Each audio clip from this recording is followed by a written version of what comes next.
Hi everyone, welcome to Mercubuana Postgraduate Insight.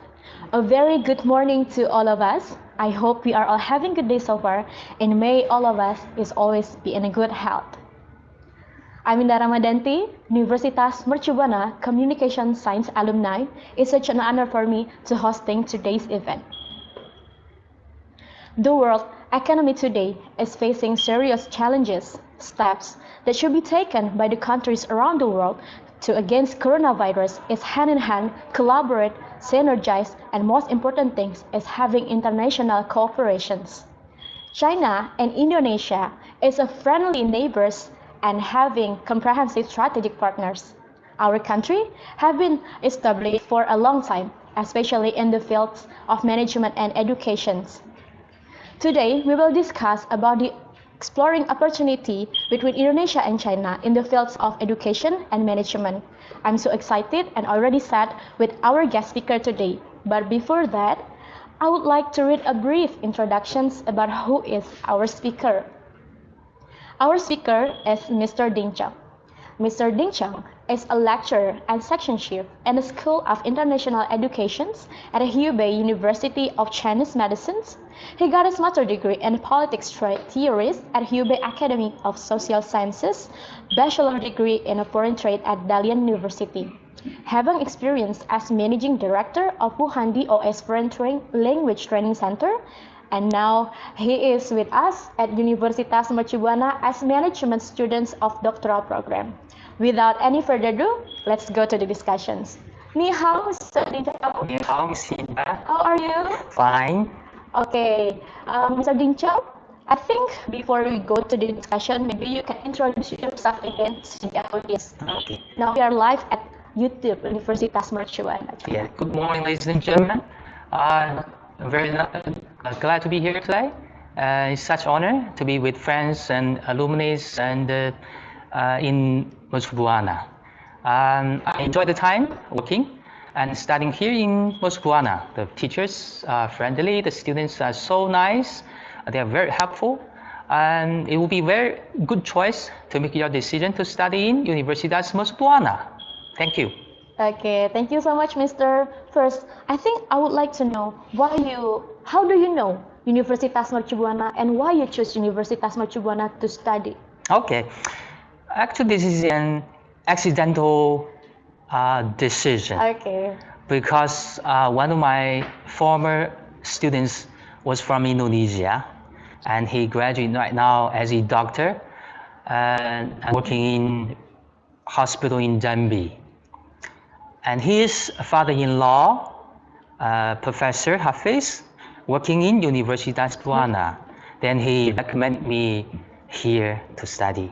Okay. So I'm so lucky, got to know them and grasp the chance to study Mercubuana. Okay, so it's basically accidentally, yeah, Mister? Yeah. And now maybe I would like to know what things that you recognize the difference between study in Indonesia and China. Oh, there are lots of differences. As a graduate student right now, I can focus on the major differences between Indonesia and China. As I got my master's in China, so I compared a little bit.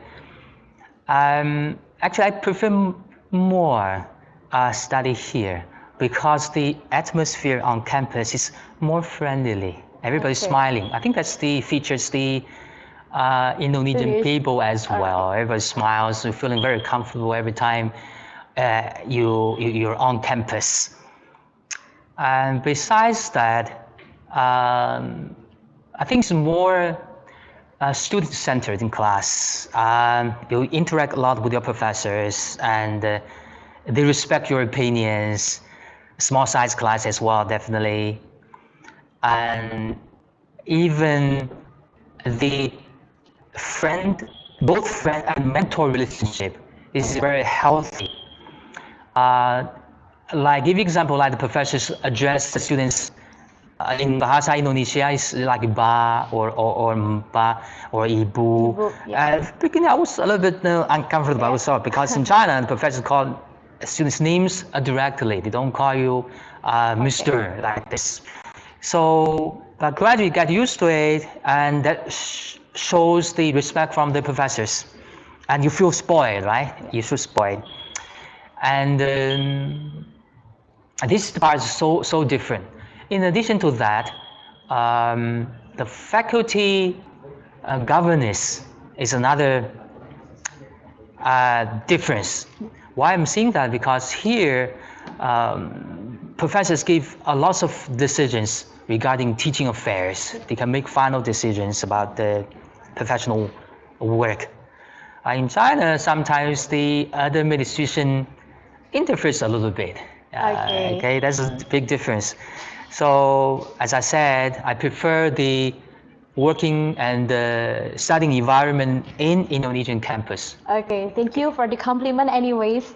And maybe can you speak some bahasa Indonesia language as you already stay here around 2 years, right?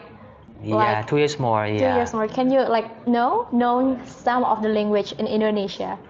Very little, not much, but I'm still working on it. Apa kabar? Ya, apa kabar? Ya, apa kabar? Selamat datang. Saya sangat senang sekali bertemu Anda sekalian ya. Okay. Mr. already knows some of Indonesia language, Mr. and still adjusting. Semangat, Mr. Okay, now let's dig into the discussions. I think we're going to talk more education and management sector in the middle of the pandemic. What do you think of that, especially because all aspect now is impacted by COVID-19? As I know that ASEAN country, especially Indonesia, Mercu Buana University, have organized educational exchange through double degree program as well as exchange student program. What do you think about this amidst pandemic? Or can we start maybe how was the conditions in China first in education sector? Oh yes, this pandemic all of a sudden affected all the people in the world, all the industries. Nobody can stay apart from it, and especially economy, people suffer. However, we have to confront it, have to find solutions. In China right now, luckily the situation is under control, and people's lives and work are basically back to normal. Yeah, the economy you see is getting alive. Very good, but some parts of the world are still struggling, including Indonesia. The education sector is hit as well, but we see the opportunities as well. At the same time, you see the online education is getting popular. People are getting used to the way of studying online, and meetings online. So things always have two sides. Entertainment is also online, right? Exactly. So I think it turns out to be more and more effective as well. You save time on traveling, and you can focus, no disturbance as well, and so this is good part as well. So, and even when you have questions, you can still communicate online directly with your professors or your mentors. This is good part as well. Okay.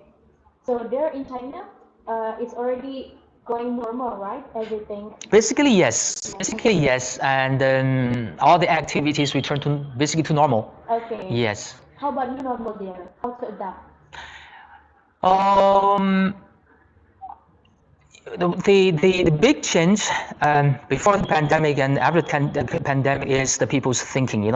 Right now people rely more on the online activities, online even the shopping as well. Even before that, it's popular. Now it's more popular, and they get to use this way of digital or online virtual ways, and also that boost the economy in these sectors, in the digital sectors or online sectors as well. So, okay.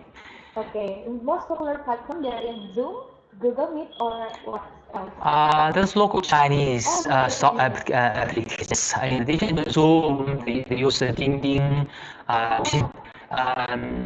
innovated and created by the WeChat company. Yes, a few other applications. All right. Yes. As you said before about the economic, how about know also, China, as said by Prime Minister Li Keqiang, China has set growth target of over 6% for 2021 this year. What do you think? Is it possible? Are you optimistic about that statement? I think it's optimistic because during the pandemic, the economy was severely hit, and after the pandemic, then you have the loss of strength, now to rebound with the disappearing of the situation, especially the pandemic situation. I think all the sectors, the economy will recover very soon. And you see in 2020, China is only major economy in the world who gained the growth. So I feel optimistic because they are taking lots of actions and to stimulate the economy and to release the new strategies, new plans, and unburden the economy, and give lots of the financial aid to different sectors, also to lift some tax on some industries. I think it's possible. It's possible, but still we need to work hard. Yeah. Okay. Maybe to overcome or to enhance that is government is trying to renew all the rules in the country also, all right? Yeah, definitely they take reforms and reforms. Definitely, they have to adapt the policies to the new normal, new situation. Yes. Yeah, and the society is supposed to adapt also, right? Definitely, definitely, yes, because they have to coordinate, and to make a living. Yes. Collaboration. Yes. Energize. Yes. Okay, sir. Let's talk about management. I think I would like to highlight about our trade.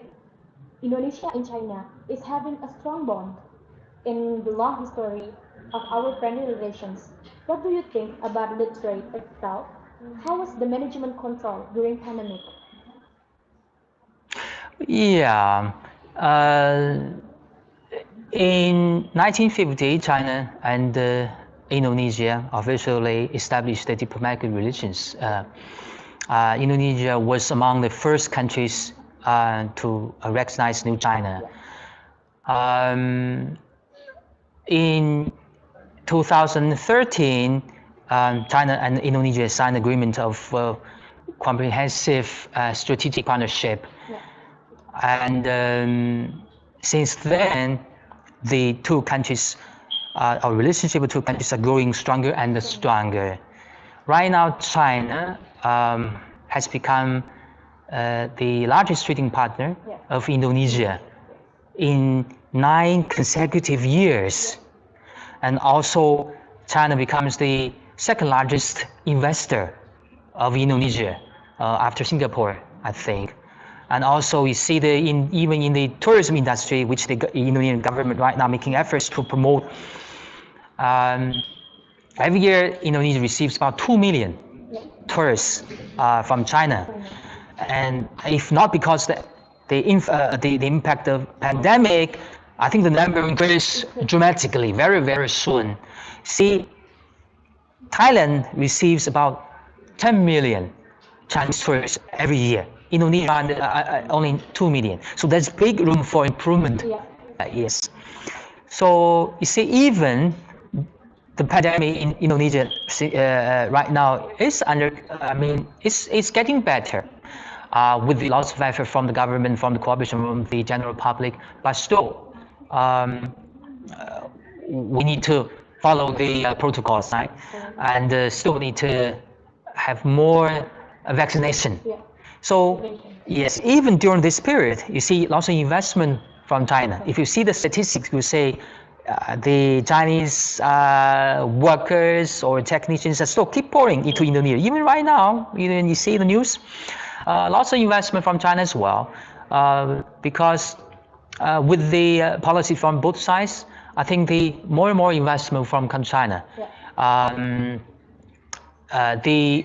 The Belt and Road Initiative, and also the Indonesian Regional comprehensive economic corridor.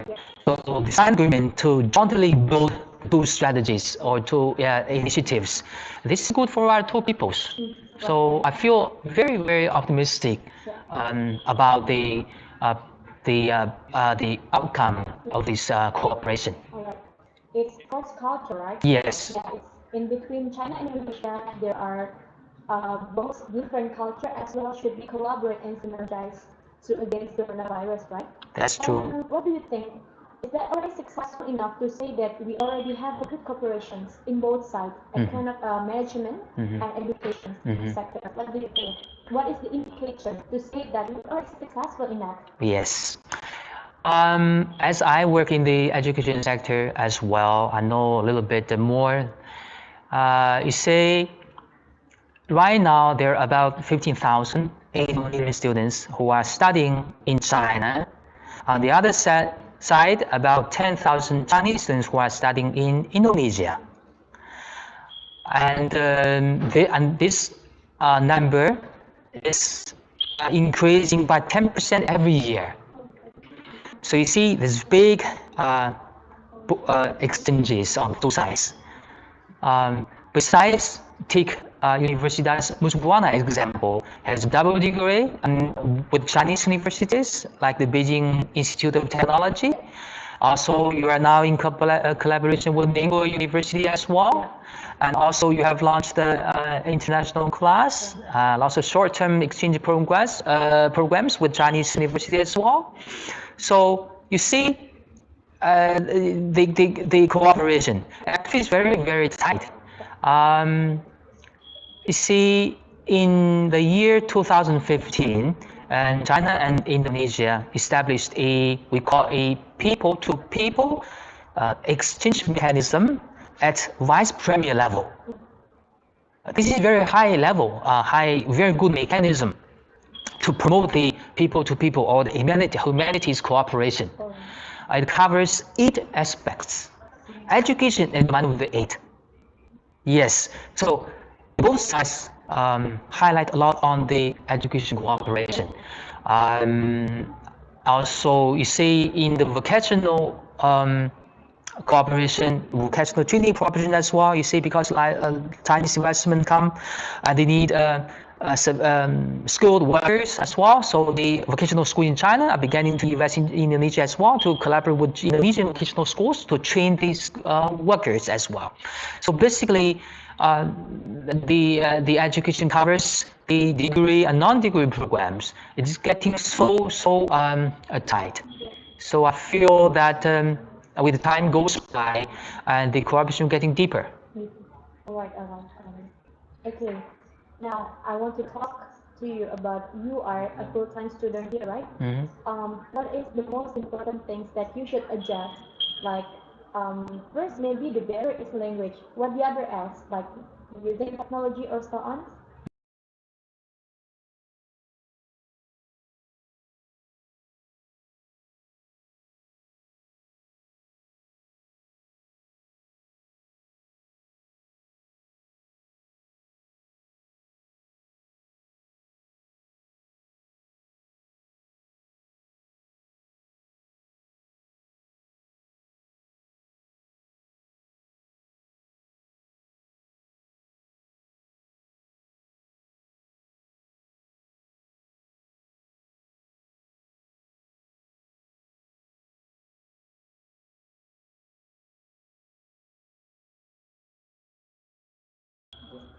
Okay, continue. So I would like to know what is the real impact for you as a full-time student here and the Chinese as well, because you're living far apart from your country, right? What is the barrier? And exception for language. I know it's a bit hard, right, for you to adapt. So what the other else, like technology, using technology, or what the other else? The world is it's basically becoming a village, strongly connected right now. Regarding the communication parts, and whenever you stay same, okay, we are connected. Though geographically you have distance, but does not hinder anything actually. Living in a foreign country, to me, is full of explorations. I like to explore new things. I don't regard it as barriers sometimes. I regard it as experience to explore new things. Opportunity. Yeah, opportunities. I like to meet new people, make new friends, learn new cultures or languages. I enjoy it. In addition to this part, being a graduate student, you have to improve your ability of research. In the media study, you are exposed to many professors at the same time. And they're so friendly, but they give you homework. Okay, you need to know how to do their own research, how to complete their assignments. And most of the time, they just give you a concept. You just design and complete it. This is a little bit challenging, especially for graduate students. Okay. Semangat, Mr. So having 1 more year, right? To graduate. Yeah, 1 more year. Okay. Inshallah, we'll graduate successfully. Inshallah, yeah. Semangat, Mr. Okay, and now, what do you think the strategy to strengthen both in the sector of management and also education for both countries, Indonesia as well as China? Okay. I think the agreement for dual degree recognition should be implemented soon. According to sources, the Chinese and Indonesian government has signed an agreement on the mutual recognition of the degree, but seems not implemented yet. Some people say there's still some remaining details need to be finalized. I hope they can implement this very soon. Then they will attract more Chinese students to study in Indonesia. But right now, the website of Ministry of Education of China has not listed Indonesian universities yet as a recognized counterpart. So I advocate here that both sides, Islam embassies, the education sectors should work together closely to speed up the implementation of this agreement. Secondly, I would say the authorities or the Ministry of Cultures and Education of Indonesia should authorize more autonomy to Indonesian universities. Right now, in comparison with Chinese universities, I think Indonesian universities enjoy less rights of making decisions. Why is that? Because you see, right now when you enroll international students, all the final decisions will be made by the Ministry of Education. But in China, basically universities can make decisions whether these candidates, potential candidates, meet our requirements or not. Oh, university itself? Yes. Without any decisions? Not like that. University decision, but definitely all the information will be recorded in the system of Ministry of Education later, definitely. But because the staff of universities are professionals, they know these candidates are meeting the requirements or not. Oh, right. Okay. But so far, Indonesia seems a little bit lagging behind this report. So I urge the Ministry of Culture and Education of Indonesia to give more rights to the independent private or public universities and colleges to make their own decisions in selecting potential candidates.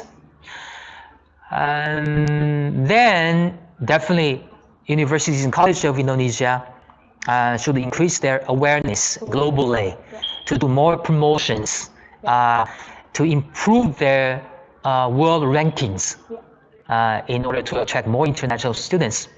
One key factor of world ranking is the percentage of international students.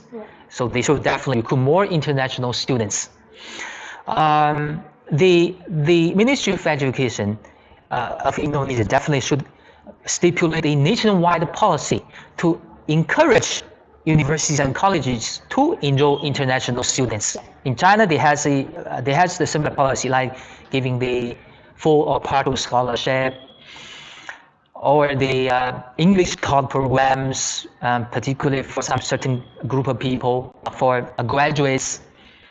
So I think maybe the Indonesian can refer to this kind of policies and this kind of programs to attract international students. Besides, definitely, if possible, the campuses can improve their facility, the hardwares, yeah, especially the dormitory. Alright. To have the dormitory for international students. Most universities, as far as I know, most universities in Indonesia don't provide mass dormitories for international students or for local students. This is considered by Chinese parents not safe, not convenient. Yeah, so this part is good, is important as well. Okay. So finally, I would say then the program design. Like if possible, we can learn some experiences or some references from Asian neighboring countries like Singapore, Malaysia, Thailand, the Philippines. Maybe for graduate programs, for example, maybe they can shorten to like from 2 or 3 years to 1 year programs, maybe. And but I'm not saying their programs are absolutely perfect. No, but I'm saying maybe you can consider. Make it a little bit flexible and customize some programs for particular customers. Give you example. Right now in China, even in education, it's a large market as well. You see the big populous country in the world. So maybe our university or Indonesian universities can focus a bit on Chinese market as well. Okay, big market. And right now, like Singapore, Malaysia, other neighboring countries spare no efforts to enroll Chinese students. Maybe Indonesian can join them as well. So by providing some appropriate programs like Bahasa Indonesia and some business programs which is popular in China. Special, yeah. And to see their particular needs. Okay. But that at the same time, the quality of education is maintained. We're not saying that we're decreasing our quality of education. No, that's definitely not. Okay. That's very interesting. I think for authority, it's government things, right? But I hope maybe government can hear our discussion today. But I think I would like to highlight also the things that we can do from the smallest thing. What do you think about social media? Can it have an impact for us to gain strong more about a relationship, to strengthen more our bond? Oh, definitely. You see, especially to the young people, this social media is so influential. And this Instagram, this Facebook, this Twitter, this TikTok, oh my God, the young people are so sometimes addicted to it. Are you on it? Not really. I'm only laughing. Sometimes, I'm becoming clumsy with those kind of new things. But I do agree. The social media is so popular, and which give special attention on these kinds of promotions or the advertisement on the social media. Definitely. Okay.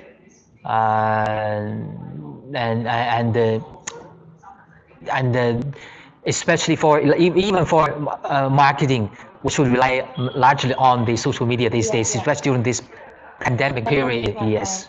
And now we are live on YouTube. Hopefully, government can hear our discussion, can implement also what things can be learned by China. And maybe you talk before that. What is the things that maybe Indonesia can improve more from China? How about things that maybe China can learn from Indonesia? Oh, yeah, we can learn a lot from Indonesia. Indonesia is one of the ancient Asian cultures as well, and has long tradition, beautiful cultures, friendly people, and give specific examples. The freedom.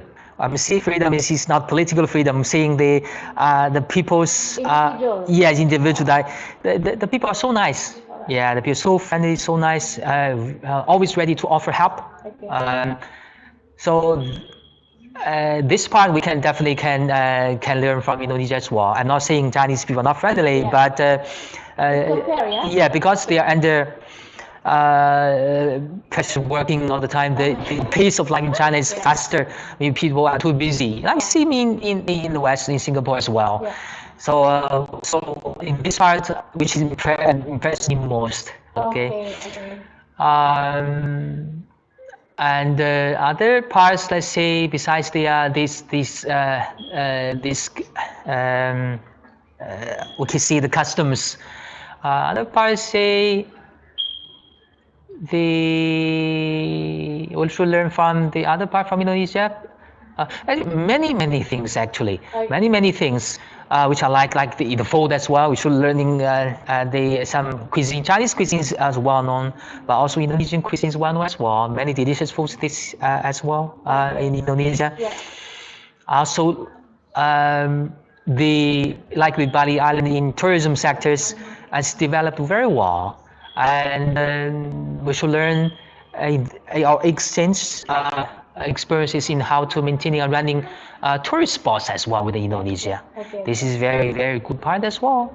Okay. Maybe how friendly us, right? How respectful, and we talked before this live, we talked a bit about Mr. Ding Chong's life, and Mr. Ding Chong is met Indonesian girl and maybe you can share a story about how you met your wife. Oh, this is a long story and very personal. This again is arranged by the aula. Yeah. It's because you impressed by how Indonesia is so friendly or something like that. Not only because of my wife, but also because this is really the facts. I met my wife in 2012. Before that, I went a few times to Indonesia, but I knew a little about Indonesia before that. After that, I met my wife because one individual serves as a window of the country. In a relationship with my wife, I get to more about Indonesia, when it comes to teaching people, and gradually, I basically fell in love with Indonesia. Yeah. Yes, and she's just one of the hundreds and millions of Indonesian girls. Okay. The majority Indonesian people are so, as I said, so generous, so friendly. So this is a reflection of culture as well. Yeah. Okay. Thank you so much for the compliment anyways. And maybe we already talked about the strategy, and now we talk about the threat. What is the challenge, the threat that we can facing in the near future because of the pandemic or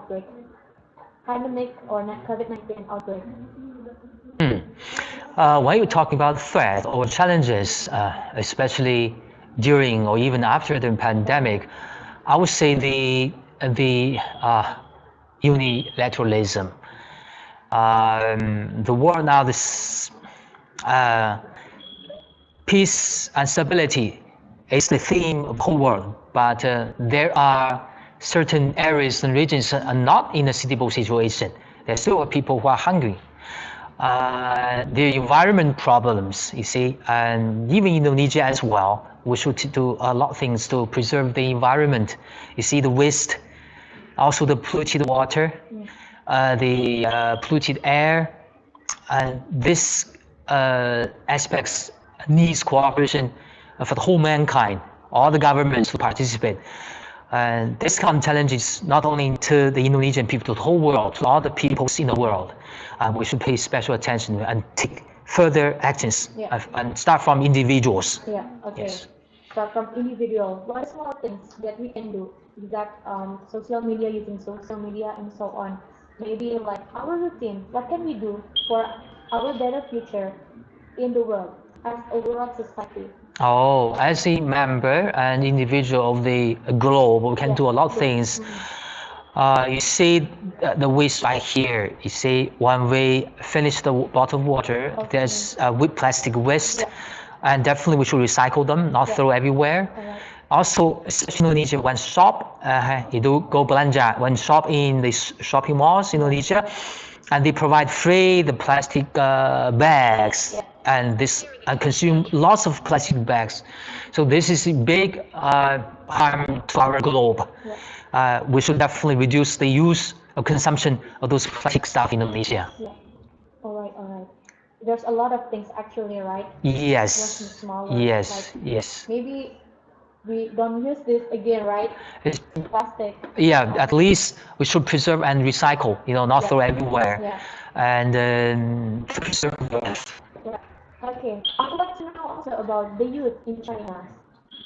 What is the differences about the youth? Maybe the spirit or enthusiasm in study. You see that maybe different, right, between Indonesian culture and also China culture. What do you think? I think this has nothing to do with the cultural differences. Um, the young people in both Indonesia and China are working hard, are aiming high. Everybody has clear goal to make progress all the time. So this is the same. This applies everywhere in the world actually. I don't see the big difference in this regard between our two countries. Yeah. Okay. Because I know that you are also a lecturer, right? Lecturer in China and so on. Okay. What else I would like to ask is maybe an advice for a young people here, young people, the audiences, how we can do better against coronavirus, especially in education aspect. Maybe try to help older people or something like that. Young people, even not in Indonesia, as I said just now, everywhere, we should have clear goal, very clear goal in the for future, and we should know what we want to be in the future. During this period, that's um, suffering. It's difficult for everybody. Sometimes online is getting bored and it's difficult to focus for a long time period of study. But we should stick to it. Yes, what we can do. We should have clear goal. Then we should work for it, and we should try to adapt ourselves to the new situation, new normal. At the same time, we should echo the call from the government to follow the health protocols, like the keep distance from the people, and wash your hands frequently, and wearing mask like us, wearing masks all the time, and to help the government to overcome this pandemic, this coronavirus, as soon as possible. Yeah. Then we'll have a brighter future waiting for us. Yeah. All right. All right. Okay. Okay. Last, your closing statement about the exploring opportunities between our country. What is your last closing statement about this topic? Anything. It could be a message to encourage or anything.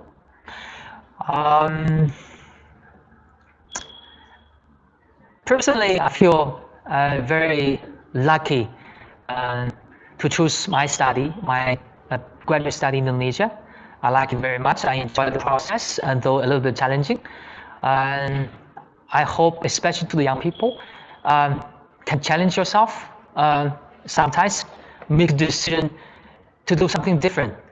Then to explore the world. Indonesia is a beautiful country, but sometimes we need to step outside our borders to see the outside world, to see how the other parts of the world like. And then you have different outlook of the whole world. Maybe it's comprehensive and would benefit your future career, also help you make a proper decisions for yourself, for the family, for the country. Anyway, being individual, all of us should work hard for ourselves, for the family, and also for our country. That's it. Thank you. Okay.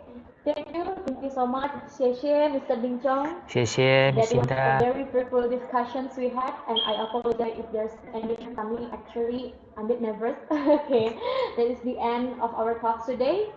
So thank you everyone. Don't forget to like, comment, and subscribe at YouTube channel Universitas Mercubuana. See you on another Mercubuana Postgraduate Talks. Bye bye. Bye bye. Thank you for your attention. Thank you.